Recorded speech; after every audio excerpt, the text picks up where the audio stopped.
Hi guys, this is Bill from Spencer1984.com with the final update to the Heart Like a Wheel Mustang Funny Car. And it's been an interesting trip. I'll start with the turnaround of just the chassis. And for the most part, I think it looks pretty good. It needed a lot of massaging to get all of the sub-assemblies to work together, and I'll get into that a little bit more as we go. But even with that, it really wasn't all that frustrating to put together, just a lot of test fitting and a lot of little modifications. And again, yeah, I think it comes together okay. So taking a closer look at some of the details, the front outer wheels are from the kit, but the tires and more importantly the inner wheels are from my parts box, because this kit didn't include inner front wheels, so that didn't look right. I scratch built all new steering for it, so that's a new tie rod, new drag link, new crank arm back there. The kit supplied parts were just too heavy, chrome plated, had lots of flash on them. By the time I cleaned them up, it was easier to do this. I did add the fuel lines like I was talking about in the last video.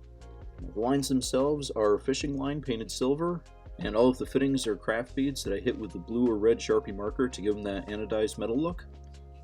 I think they're pretty much correct. Finding reference was a little harder than I was expecting, so I may have made a mistake here or there. But I think they get the point across. Now, one thing that I had to modify, and kind of unexpected, was I had to move the engine forward a lot. Because the whole time I was building it, as I was doing all the test fits and everything else, there are a pair of notches in the frame, right about here, that I thought were supposed to be for the forward bulkhead. But if I put it there, then the top of the engine hit the interior bulkheads in the body, and the body wouldn't close. So I moved the engine forward until it cleared everything, and then I added this little section of tube to the back of the transmission so that it could pick up the front of the drive shaft. So that was kind of weird. Also weird were the instructions for the levers inside the cockpit. I don't know if I've got this one correct or not.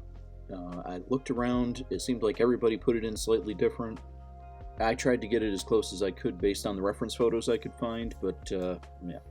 The brake lever was broken before I even got it off the parts tree, so I ended up replacing that with a bit of wire and some insulation for the handle.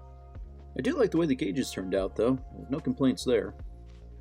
Rear wheels and tires are from the Revell Jungle Gym Funny Car, and a little bit of work, they fit the rear axle okay. I did use the inner wheels from Jungle Gym as well. Decals are, I believe, from Slicks. I can't remember exactly, but they were aftermarket for both front and rear tires. So now onto the body, and most of this I think you've all seen, but I did add the liner. It's got a couple of fire extinguishers in there now. Those are not from this, these are from the Dodge Avenger kit, I think. Parachutes are from the kit. I think I had all of the sponsors on it last time. I did add the 2 scoop decals on the hood here. Somebody had pointed out to me that those were supposed to be open, so I wanted to make sure I got that. So now, if we line this up with the hinges, drop that on, and close it up. Yeah, I think that looks pretty close to what I want. The spoiler doesn't quite touch the ground in the front, but it comes close. Opens up, no problem. That rear bulkhead was a huge pain though, because that was one of the biggest things that was preventing everything from lining up correctly. What I ended up doing, I don't know if we can even see it here. Yeah, you can see the front bulkhead has that notch, and that's where the engine needs to sit. So that was kind of set in stone. And you can see the engine really just has to be right there. But the rear bulkhead could not be installed anywhere as close to how the instructions suggested and still have the body line up. So what I ended up doing is I popped off the rear bulkhead, and then I hooked it up to the hinges at the back of the frame. I lined up the frame, and then I just kept shaving down the top of the bulkhead until I could get it to fit where I needed it to.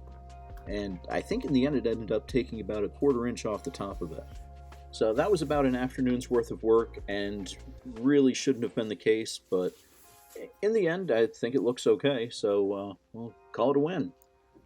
And with that, I'm also calling this done. Next Saturday is going to be NNL East.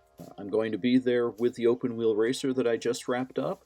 Hopefully I'll be seeing some of you guys there. I will be posting a video of the event on Sunday, and then I'll be starting a new project the week after that. So you can check back then, and thanks for watching.